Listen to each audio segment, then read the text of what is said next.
America के 14 राज्यों ने ट्रंप और मस्क पर केस कर दिया है। अमेरिका के 14 राज्यों ने राष्ट्रपति डोनाल्ड ट्रंप और उनके करीबी दोस्त और दुनिया के सबसे अमीर आदमी एलोन मस्क के खिलाफ केस किया।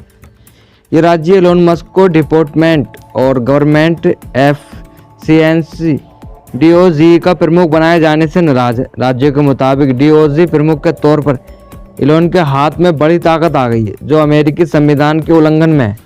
वाशिंगटन डीसी के एक फेडरल कोर्ट में गुरुवार को दाखिल मुकदमे में कहा गया कि सरकारी वर्कफोर्स को हटाने और एक ही बार में पूरे के पूरे डिपार्टमेंट को ख़त्म कर देने को जो असीमित ताकत राष्ट्रपति ट्रंप से मस्क को मिली है, वो उन लोगों के लिए बेहद चौंकाने वाली होती है जिन्होंने इस देश को आज़ादी दिलाई। लोकतंत्र को इससे बड़ा खतरा नहीं हो सकता कि देश की पूरी ताकत एक शख्स के हाथ में आ जाए जिसे चुना भी नहीं गया है। मुकदमे में यह भी कहा गया कि संविधान का अपॉइंटमेंट कॉलेज कहा था कि मस्क जैसी अथॉरिटी पाने वाले व्यक्ति को राष्ट्रपति औपचारिक तौर पर नॉमिनेट करें और सीनेट उस पर मोहर लगाएगा। संविधान अमेरिकी राष्ट्रपति को यह अधिकार नहीं देता कि वे कार्यपालिका के स्ट्रक्चर और सरकारी खर्चों से जुड़े मौजूदा कानूनों में बदलाव करें।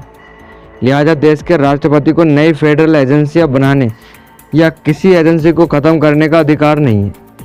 इन राज्यों ने कहा कि मस्क व्हाइट हाउस के लिए एडवाइजर से कहीं ज़्यादा हैं। उन्होंने कम से कम 17 फेडरल एजेंसियों में दखल दे दिया है। राज्य ने मांग की है कि मस्क ने अब तक अधिकारियों के स्तर पर सरकार में जो भी एक्शन लिए हैं उन्हें गैर कानूनी करार दिया जाए। वहीं यह डीओजीए प्रमुख बनाए जाने के बाद मस्क के खिलाफ दाखिल किया गया दूसरा केस। इससे पहले मैरीलैंड के फेडरल कोर्ट में भी संविधान के उल्लंघन का दावा करते हुए उन पर एक केस दर्ज किया गया था। नवंबर में चुनाव जीतने के बाद डोनाल्ड ट्रंप ने डिपार्टमेंट ऑफ गवर्नमेंट एफसीएनसी डीओजी नाम से एक नया विभाग बनाने का ऐलान किया था, जो सरकार को बाहर से सलाह देगा।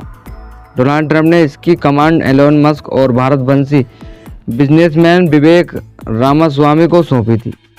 बाद में विवेक रामास्वामी को इससे हटा दिया गया। ट्रंप ने कहा कि मुझे यह बताते हुए खुशी हो रही है कि दोनों अद्भुत अमेरिकी मेरे प्रशासन के लिए नौकरशाही को ख़त्म करने, फिजूल खर्ची में कटौती करने, गैर ज़रूरी नियमों को ख़त्म करने और संघीय एजेंसियों के पूर्ण गठन का काम करेंगे। यह हमारे सेव अमेरिका एजेंडे के लिए ज़रूरी है। ट्रंप ने डीओजी विभाग को लेकर कहा था कि नई व्यवस्था से सरकारी पैसे की बर्बादी करने वाले लोगों में हड़कंप मच गया। रिपब्लिकन नेताओं ने लंबे समय से डीओजी के मकसद को पूरा करने का सपना देखा। यह हमारे समय का द मैनहट्टन प्रोजेक्ट बन सकता है।